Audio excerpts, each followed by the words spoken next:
బులెటిన్లో breaking news చూస్తున్నాం. మునుగోడు ఉప ఎన్నికకు షెడ్యూల్ విడుదలైన కావడంతో బండి సంజయ్ పాదయాత్రను వాయిదా వేసుకున్నారు.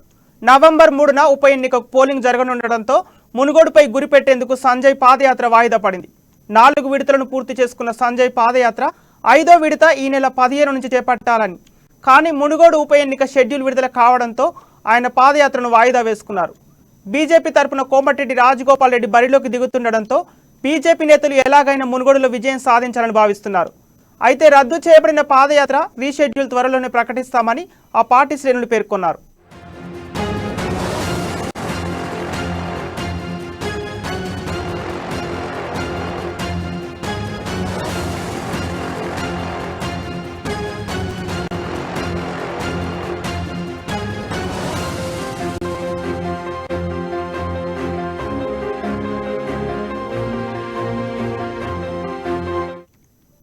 మునుగోడు ఉప ఎన్నికకు షెడ్యూల్ విడుదలైన కావడంతో బండి సంజయ్ పాదయాత్ర వాయిదా వేసుకున్నారు.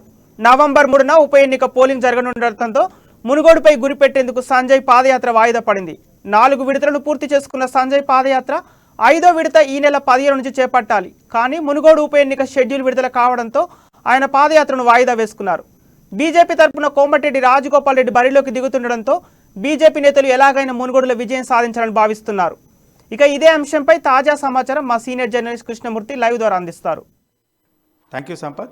బీజేపీ నేత బండి సంజయ్ చేపట్టాల్సిన పాదయాత్ర అంటే 15వ తారీఖు నుంచి మొదలుపెట్టాలనుకున్నారు.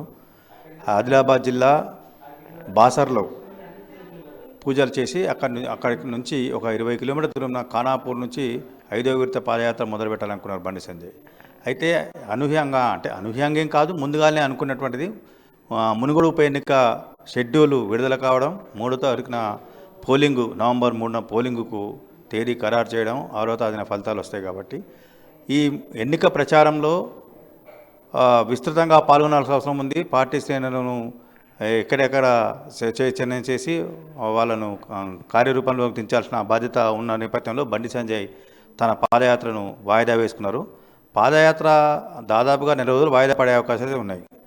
6 తారీఖు దాకా అయితే ఉప ఎన్నిక ఫలితం రావడము అవన్నీ ఉంటాయి. 7, 8, 9 ఆ తేదీల వరకు ఉప ఎన్నిక మీద గెలుపు ఓటములు, గెలిస్తే గెలుపుకు అవకాశాలు ఎలా ఉన్నాయి, ఎలా దాన్ని మనము సద్వినియోగం చేసుకున్నాం అనేది ఒకటి. ఒకవేళ ఓటమి పాలైతే ఓటమి కారణాలేంది, ఎక్కడెక్కడ మన వైఫల్యం ఉన్నాయని తెలుసుకోవడానికి ఆ బీజేపీలో మొదటి నుంచి వస్తున్నటువంటిది. ఇవన్నీ జరిగి పూర్తయ్యే లోపల దాదాపుగా 10వ తేదీ అవుతుంది. ఆ తర్వాత అంటే 15వ తారీఖు నవంబరు 15 ఆ ప్రాంతంలో మొదలుపెట్టాలి అనే పార్టీ శ్రేణులు అనుకుంటున్నాయి. అయితే బండి సంజయ్ కరీంనగర్ నుంచి ఎంపీగా ప్రాతినిధ్యం వహిస్తున్నారు. ఒకవేళ పార్లమెంటు సమావేశంలో కీలక బిల్లులు కానీ కీలక అంశాల మీద చర్చ ఉన్న సందర్భంలో తప్పనిసరి హాజరు అనేది ఉంటుంది. పార్లమెంటు సమావేశాలు జరిగినప్పుడు ఎంపీలందరూ తప్పనిసరిగా పార్లమెంట్లో హాజరు కావాలి, చర్చల్లో పాల్గొనాలి, వాళ్ళ సమస్యల మీద ఎప్పటికప్పుడు ప్రస్తావించాలనేది బీజేపీ ఒక నిర్ణయించింది. ఒకవేళ నవంబర్ 15 తర్వాత పార్లమెంట్ సమావేశాలు జరిగే అవకాశాలు ఉంటే మరికొన్ని రోజులు వాయిదా పడే అవకాశం ఉంది. ఇప్పటి వరకు బండి సంజయ్ 4 విడతల పాదయాత్ర చేసిండ్రు. దాదాపు 1200 కిలోమీటర్ల పైరుకు తిరిగిండు ఆయన, పాదయాత్ర చేశారు. ఈ పాదయాత్ర నుంచి ఎక్కడెక్కడ పాదయాత్ర జరుగుతుందో అక్కడక్కడ పార్టీ బలంగా పోతున్నది. గ్రామీణ ప్రాంతాల్లో రైతులు, కర్షకులు వీళ్ళ దాంట్లో బాగా అంటే బీజేపీ బలంగా పోతున్నది. కమలం పార్టీ గుర్తు, కమలం పువ్వు గుర్తు అనేది బలంగా వెళ్తున్నది.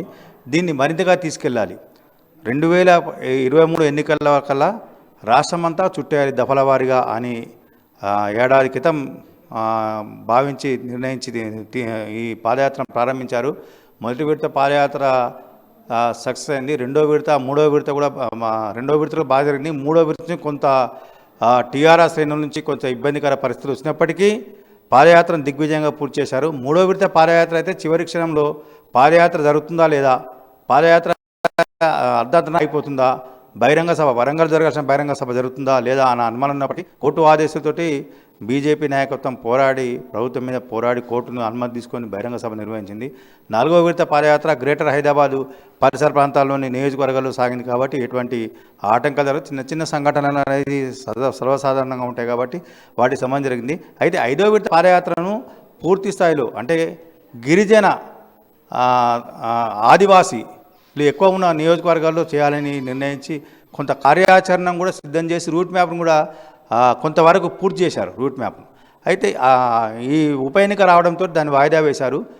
రాష్ట్రపతిగా దళిత ఆదివాసీ ఆడబిడ్డ ఎంపిక చేసిన నేపథ్యంలో ఆ దళిత గిరిజన ప్రాంతాల్లో ఆవాస ప్రాంతాలు తిరిగితే పార్టీకి మంచి ఆదరణ లభిస్తుంది అనుకున్నారు.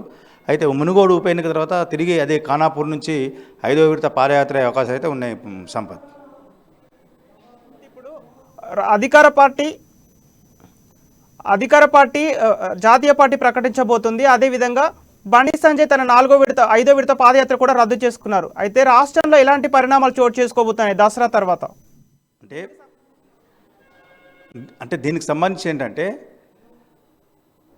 కేసీఆర్ పార్టీ అనేది మొదటి నుంచే ఉంది, ఉప ఎన్నికతో సంబంధం లేదు. బండి సంజయ్ పాదయాత్ర అనేది జరిగింది గతంలో తొలి విడత పాదయాత్ర సందర్భంగా హుజురాబాద్ ఉప ఎన్నిక వచ్చింది, ఈటల రాజేందర్ ఎన్నిక వచ్చింది. అయితే అది హుజురాబాద్లో ముగించాల్సిన అవసరం ఉండే. అయితే యాత్ర జరిగిన 3-4 రోజుల ముందు ఉప ఎన్నిక షెడ్యూల్ విడుదలయ్యి ఎన్నికల కోడ్ అమల్లోకి వచ్చింది. అప్పుడు ఆ సందర్భంగా ఏం చెప్పినంటే ఎన్నికల కమిషను హుజురాబాద్లో కానీ ఆ పరిసర ప్రాంతాల్లో ఎక్కడ కూడా బహిరంగ సభలు ఏవి నిర్వహించవద్దు, ఇమ్మీడియట్గా ఎన్నికల కోడ్ అమల్లోకి వస్తుందని చెప్పారు. దీంతో దాన్ని చేసిన హుజురాబాద్ కాకుండా కొంచెం మలిపేసి దాన్ని హుస్నాబాద్లో పూర్తి చేశారు. దానికి సంబంధం ఉప ఎన్నిక అనేది ఎప్పటి నుంచో అనుకున్నటువంటి ఉప ఎన్నిక, పాదయాత్ర అని కూడా అనుకునే, ఇవన్నీ దీనికి ఏం సంబంధం లేదు. Sampath, right, thank you Krishnamurthy.